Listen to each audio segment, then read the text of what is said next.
After hosting Christmas, I opened my safe. My emergency cash, gone. My dad said, "We gave it to your sister. She's starting a family." My hands were cold. I dialed my lawyer that night. The next morning, a few emails went out, certain accounts were reviewed. That afternoon, my sister called.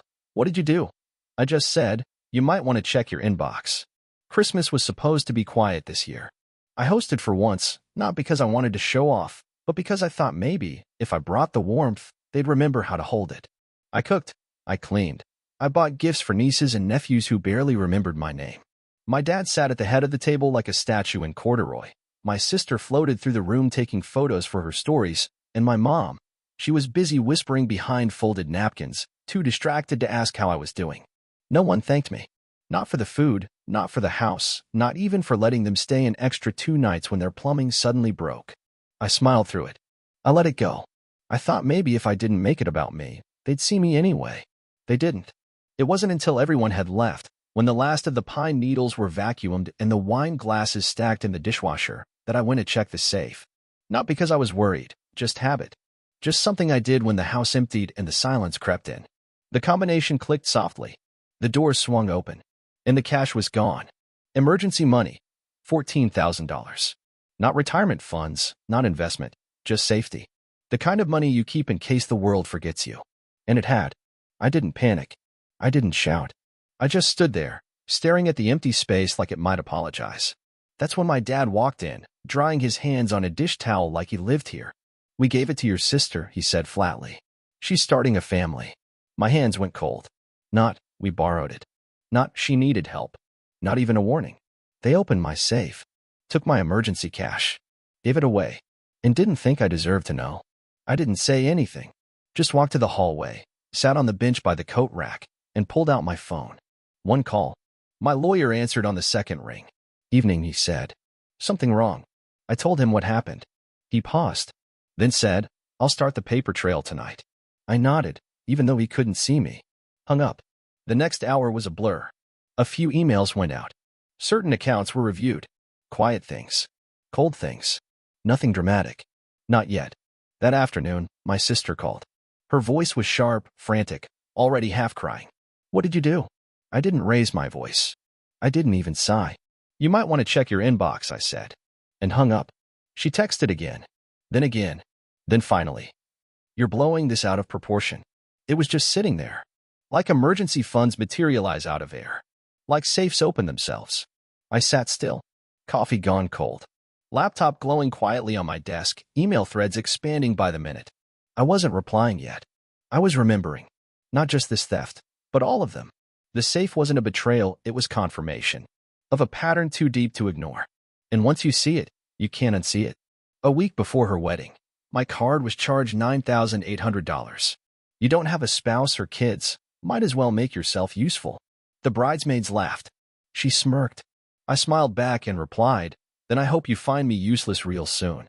They took the cash like it was air. And when I canceled everything, they called me vindictive. I'd covered the mortgage once, just a bridge payment, they said. Then I caught them buying patio furniture a week later. I paid off her car loan in 2021. She posted a selfie the same day with the caption, "Nothing feels better than financial independence." She didn't even tag me. Every time I gave, they erased the origin. Every time I stayed silent, they made it sound like they built the ladder themselves. I remembered my mom's voice when I offered to co-sign their refinance. "You're the only one we can count on." She said it like a compliment, but it was a sentence. And now this, taking from the safe, was the final footnote. I wasn't the son. I was always expected to support, not to be seen. Every flashback hit with new clarity. Christmas Eve, my seat given to a neighbor. "You'll be fine in the kitchen." Anniversary dinner, to those who actually matter. Backyard remodel, $12,400 erased with a text, "Don't be dramatic." My sister's RSVP cards, my name as the return address. Her wedding, my credit line. The voicemail from Dad, "Maybe it's better you don't come anymore." Every scene wasn't a moment, it was a data point. I ran the whole system. They just kept cashing the dividends. And the terrifying part? They weren't even hiding it anymore. They had become so comfortable using me they stopped pretending I was part of it. And still, some small part of me wanted them to stop before it was too late. I wasn't hoping for apology. I just wanted hesitation. One pause. One sign they knew they'd crossed a line. But no one even blinked. Not her. Not him. Not anyone. So I made a decision. No more flashbacks. No more patterns. No more polite sabotage.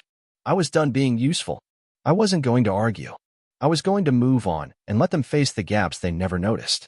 That night, after my sister's call, I didn't argue. I didn't explain. I didn't try to reclaim what was taken. I reclaimed myself. The emails I sent after hanging up weren't impulsive. They were precise. A checklist I'd been mentally drafting for years without realizing it. The first one went to my lawyer: prepare the formal disassociation papers. Remove me from all joint accounts. Start the asset protection review. The second, my financial advisor. Move all liquid assets into a protected trust. Immediate family excluded. The third, my accountant. Audit all family-linked payments for the past 5 years. Flag unauthorized ones. Prepare the supporting documents. It wasn't about revenge. It was about taking back my infrastructure. By midnight, I was logged into the back end of the small IT company I'd built from scratch, the same company that quietly ran my parents' home security systems, their cloud backups, their mobile plans, their accounting firm software licenses. All under my business umbrella. All free. All unacknowledged. I deactivated their cloud cameras first. Then the automated locks. Then the smart thermostat they bragged about at every family dinner. I rerouted the DNS configuration, disabling remote control of their home network. No more access to the Wi-Fi I built for them. No more emergency troubleshooting when their printer went offline. Next, the shared family phone plan. 5 lines. Mine, theirs, and my sister's. I didn't cancel. I transferred ownership of all lines to them. If they didn't accept in 72 hours, the service would suspend. They'd get the bill. No more free calls. No more me subsidizing the family's communication infrastructure. Then I remembered the streaming platforms. I stepped back from supporting their services and let them handle it on their own. It was the smallest thing, but it would sting. By morning, the text messages started rolling in. My sister, why are the security cameras offline? I can't log in. My dad, mortgage company called. What did you do? My mom, you're not seriously doing this, are you? I didn't reply to any of them. They weren't asking, they were demanding the system to come back online. But the system was me, and I was logging out. By noon, they called. I didn't answer. I waited until the voicemail icon appeared. My dad's voice. Let's resolve this calmly. Let's talk like adults. I laughed out loud. He always circled back to that line, talk like adults, after standing by while I was robbed, sidelined, erased. By the evening, my sister messaged again. Netflix isn't working. Fix it. I replied, you said you didn't need me. No emoji. No punctuation. Just fact. But I wasn't done. I logged into the back end of their accounting firm's IT system. They had no idea I still had admin-level access. They thought I'd set it up years ago as a family favor and let it go. They didn't know I'd quietly maintained their firewall protections, software updates, and encrypted backups through my company. They didn't know the domain was registered under my name. I deactivated the software license. I sent a notice via their admin dashboard. Effective immediately, the pro bono maintenance of this system is terminated. Please contact your new IT provider to arrange service continuity. I logged out. I waited. 30 minutes later, the voicemails doubled. By morning, my uncle's clinic, also on my company's legacy infrastructure, called my personal line in a panic. The system was down. They couldn't access patient records. Billing software was offline. Everything that made their business run had been quietly supported by me. I didn't sabotage it. I didn't crash it. I simply removed the support. The digital scaffolding collapsed because they never built one of their own. My cousin Ellie messaged me that afternoon. Did you really pull everything? I replied, I pulled me. The rest fell on its own. She didn't ask anything else. Instead, she called. We talked for the first time in a year. She told me what I already suspected, that my parents had tried to spin the story, claiming I'd gone rogue, that I was mentally unwell, that I was jealous. Classic. But this time, Ellie didn't buy it. She wasn't alone. I sent copies of the documentation to the family members who mattered. Not out of spite, but out of precision. I didn't editorialize. I sent the audit logs, the payment records, the screenshots showing my name on the system architecture. I included a simple note. I just want you to know the truth. No response necessary. That night, my dad texted again. You've made your point. Enough now. But it wasn't about making a point. It was about ending the pattern. I revoked access to the family storage unit, the one I'd quietly paid for the past 3 years that held my dad's vintage tools and all the holiday decorations they loved to flaunt. Lease canceled. Locks changed. I called the mortgage company next. Removed myself as co-signer on their refinance. The representative paused on the call. "You do understand this will likely trigger a foreclosure review?" she asked carefully. I understood. I confirmed the removal. 3 hours later, my mom texted, "The mortgage company called. Fix this." Fix. Always that word. I didn't reply. I transferred all remaining funds in the shared emergency account to a new trust. Locked. Protected. Accessible only by me. The messages became frantic. My sister, "You're overreacting." My mom, "Family is all you have." I stared at the last one for a while. Then I typed back, "I had a family. I'm not in it anymore." I powered off my phone. The next day, I called my lawyer to initiate the process of legally disassociating from their business entities. I didn't want even residual liability. I wanted nothing that could tether me to their sinking infrastructure. My lawyer, always methodical, paused. "Do you want to send them a formal notice of severance?" he asked. "No," I said. "Let them feel the silence. Let them experience what it's like when the scaffolding disappears. When the person they built their system on simply walks out. When the calls went unanswered. When the passwords didn't work. When the safety net was gone. And for the first time, I didn't feel guilty. Not for walking away. Not for letting the structure collapse. Not for finally stepping out from under the weight they made me carry. They didn't lose their son that day. They lost their system. And I wasn't reinstalling it. I woke up to my phone buzzing like it wouldn't stop. Not dozens, hundreds. Calls, texts, voicemails piling up. All from the people I'd grown up calling family. They were in panic mode. And each message felt like a bullet. Mom's message, all caps, no punctuation. "What have you done? We're suffering. Please fix this before things get worse." Dad's voicemail was a rant. "You ungrateful. After everything I did, you do this? I hope it was worth it." He left it on repeat. Sister's group text to relatives. "He's acting irrationally." He stepped back from all support. "Do not trust him." It was marked urgent and had 12 blue check marks. They thought if they screamed loud enough, someone would break. But silence is the loudest accusation, and I'd mastered it. That morning, I read the sequence. Pressuring text from my sister. "Stop this or I'll go public with private info." Legal threats, lawyers representing my parents, demanding reinstatement of services and retracting trust transfers. Emotional appeals, "Your nieces are scared. We're in deep.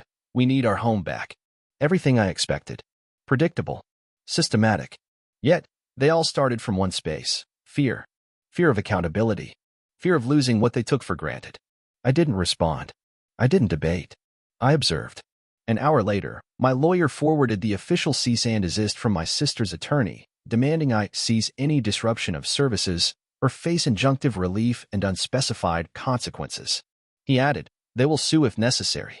My lawyer's note was calm. "They can file. Let's see if they do. Your actions were legal, documented, justified." I leaned back, heart steady. The storm had begun, but storms run out of thunder. By mid-afternoon, the family was rallying allies. Uncle Chris, their banker friend, texted, "You know legal fees will bankrupt them. Think twice." And Jenna posted vague family values posts on Facebook, implying I was toxic, selfish, immature. They were collectively nervous. They tried playing the victim. They banded together. But I'd already released the docs. I uploaded a secured version of the audit logs and transcripts to a private legal Dropbox accessible only to a lawyer-neutral party. Every transaction, every account review, every email thread, transparently logged, timestamped, ready for discovery. Then the media started. Well, not media, but rumor. Family acquaintances calling me for details. Friends telling me they received forwarded versions of our group chats. My world expanded into their gossip. That evening, I saw the crescendo. Mom's lawyer email, demanding injunction, emergency compliance, monetary damages. Dad's tightly worded letter, claiming emotional distress, reputational harm, breach of trust. They laid the blame entirely on me. They cloaked it in love. "We only did this for her start. We never meant to harm you." Classic spin. Their version, "We gave the money." He exposed us in cold blood. Their pressure was mounting, but underneath it was absurd. They broke my safe, took my money, cut me off, and blamed me for rebelling. I glanced at the inbox full of demands. Then I forwarded everything to my lawyer and replied, Under review. My next steps will be guided by counsel. Until then, I remain firm in my decision. The infrastructure is down. The trust is gone. I didn't add a signature. I didn't soften the tone, because there was no room left for warmth. Later that night, my sister texted again. If you really cared about this family, you wouldn't stoop to legal tactics. You just give back. I paused. I typed. I gave everything. You took it. Twice. Hit send. And then, silence. Not the electric looming silence of threat, but the absolute, echoing void where connection used to be. Their voices faded. Their systems lay dormant. Their defenses began to crack. But more importantly, they knew I wouldn't return to the old rules. The rules they'd written without asking me. Christmas lights sat unplugged in the basement. Cameras offline. Shared drives inaccessible. Checking my phone, there was no call, no text, no pleading left unseen. Because at the center of this storm wasn't anger. It was consequence. They created a system. I unraveled it. And now they faced the fallout, without even knowing how to build a new structure without me. They came to my door like they were arriving for a truce. All three of them, my mother, my father, my sister, standing on the porch, dressed like grief. Not dressed for war. Not dressed for apology. Just polished. Practiced. Maya opened the door. She didn't invite them in. She just said, "You can stand there." I stayed seated. I could hear my mother's voice cracking before she even started speaking. "We didn't come to fight. We just want to talk." Maya stepped aside, let the words hang in the air like smoke from a fire that had already burned the house down. I looked up, finally stood. Dad spoke first. "You look tired, son." I didn't answer. Mom took over, rehearsed and trembling. "We've made mistakes. It was never supposed to go this far. You cut everything off. You didn't have to make it so final." Then she added it, the line they'd all been building toward. "We need you." There it was. Not "we miss you." Not "we're sorry." Just need. Like I was still a utility. A feature. A fix. I stepped forward, Maya still beside me. "You don't need me. You need what I gave you. And that's gone." Dad's voice went hard. "This family falls apart without you." "That's not a family," I said. "That's a business model." Sister stepped forward. Angry now. "So you're just going to throw everything away? Over what? One bad night?" I laughed. "Once. Short. Cold. This wasn't one night. This was 2 decades. You treated me like backup. Like infrastructure. Like a fuse you thought you could always reset. But the power's cut." Mom's voice cracked into real tears. "We didn't mean to hurt you. We were overwhelmed. We didn't know how much you did." I stared at her. That line, "we didn't know," it landed like a slap. You didn't ask. Because you didn't care. It worked. That was enough. Dad tried again, quieter now. "You're our son. We raised you. You owe us some humanity." "No," I said. "You raised me to believe I owed you everything. You spent it. It's gone." Silence. The wind moved harder now. It was cold. Sharp. Like the truth. I took one step closer, so they had to hear every word. I didn't walk away because of money.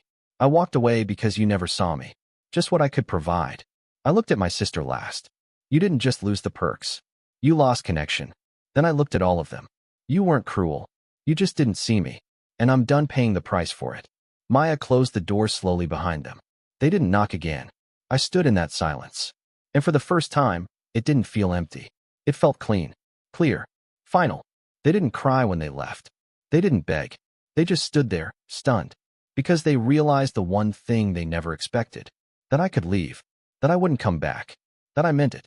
And they were right.